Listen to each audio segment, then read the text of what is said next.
welcome to this video. My name is Jocelyn, and today I'm going to be showing you a little behind the scenes of the process of making my new artwork that I titled Floating. I'm very proud of that artwork. I wasn't expecting to make something like that this month, but if you aren't familiar, I run a print club on Patreon now. It used to be based in digital rewards, but I was able to get enough resources to start making a print club, and for the month of March, I made this specific artwork. It does have a specific meaning, but I shared it exclusively with patrons through our snail mail benefit tier. Technically, that's all of them, but it's my first time actually making a physical newsletter that I sent in the mail to them, which is super exciting. But for starters, I'm going to talk about the design specifically with you. So with this drawing, I have a little figure in my room. Yep, here it is. This figure, and I was very inspired by it one morning, and so I decided to redraw it and make an artwork out of it. While designing it, I figured I would just make like a normal blue sky in the background or something like that, but for some reason this mint green looked better with the concept. Something felt more unique and whimsical about it, and so I decided to go with that color in the background. I was on a call with my boyfriend. We were on Discord. We were both working on creative projects, so I was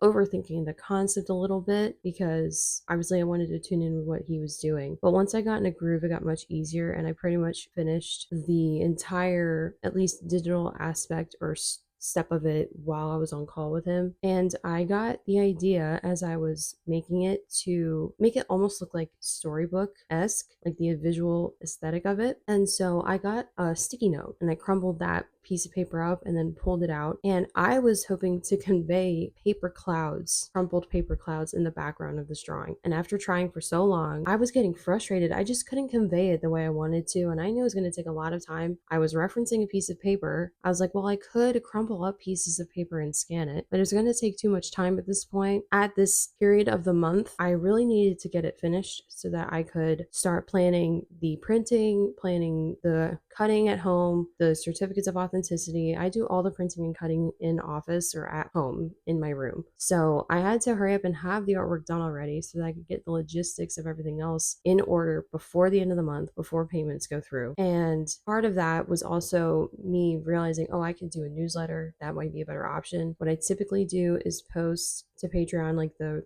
process breakdown, and then I'll post the meaning behind the artwork, early access, and then a video. Sending out a physical newsletter really makes it more efficient in a way. It's like slightly more work, but it is more efficient in other ways, and it's better for patrons because then they just get the immediate information and intrigue that they want without having to go on Patreon and go look because they're busy, so they just don't do that. Just for an example, I actually have the piece of paper I was referencing here. So I can't believe I saved this little piece of paper for all this time, but here's the sticky note I was referencing. Pretty cool texture. And I figured I could recreate this, and for some reason I just couldn't. I don't know why. It was so logistically complicated. Since I couldn't do that paper texture, I was like, you know what, we'll just go for a sketchy, scribbly, textured look. We'll just go with that. So that's what I started doing, and it took a hot minute to really get in the groove of what I was going for, but then I figured it out. And then I added a texture with the texture brush to the background so that it didn't look flat. Once I did that and put it all together and, properly erased around. Oh yeah, that's another thing. I actually drew the bird traditionally. And so what I've loved doing over the years is mixing mediums together. So I'll take a picture, draw on top of the picture digitally, or I'll draw traditionally and draw a digital background. This has been a new theme for me. So this month I did the same thing. I messed up this sketch first.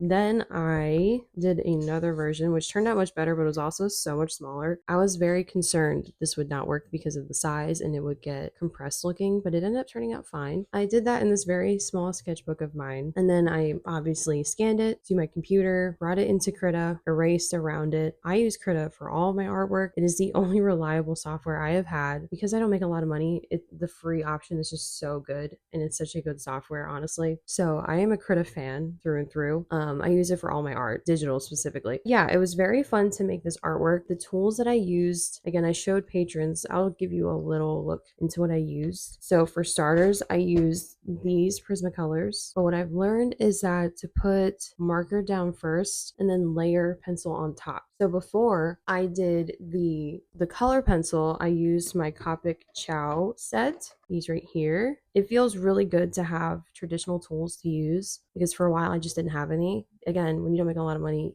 I started drawing digitally because it's more affordable. I haven't had traditional tools that are pretty reliable for many years, and I asked for them for my birthday last year. So they have served me very well, and I'm very, very glad that I actually not only asked for them, but actually wanted something on my birthday because half the time I don't. I've been using these a good amount. I could use them more, but we'll get there. So, all in all, this process was very fun. I hope you enjoy watching the digital process of it. If you are interested in joining my mail club, you can check that out at the link in my profile. I'll leave it down below as well. I am really trying to be consistent at doing a print every single month. My personal preference is drawing more full concepts and doing it less frequently, but I need to make a living. So I'm trying to curb my own habits and instincts and change how I operate to accommodate monthly mail and prints. I hate doing it, but practically speaking, it's what I have to do. And at some point, I heard Patreon will be stopping per creation pledging. They're going to switch everything to monthly pledging. So I have no choice at this point anyway. So I'm just going to try to get used to it before the end of the year in November when they institute all of that. So, yes, that is the process of drawing floating. I hope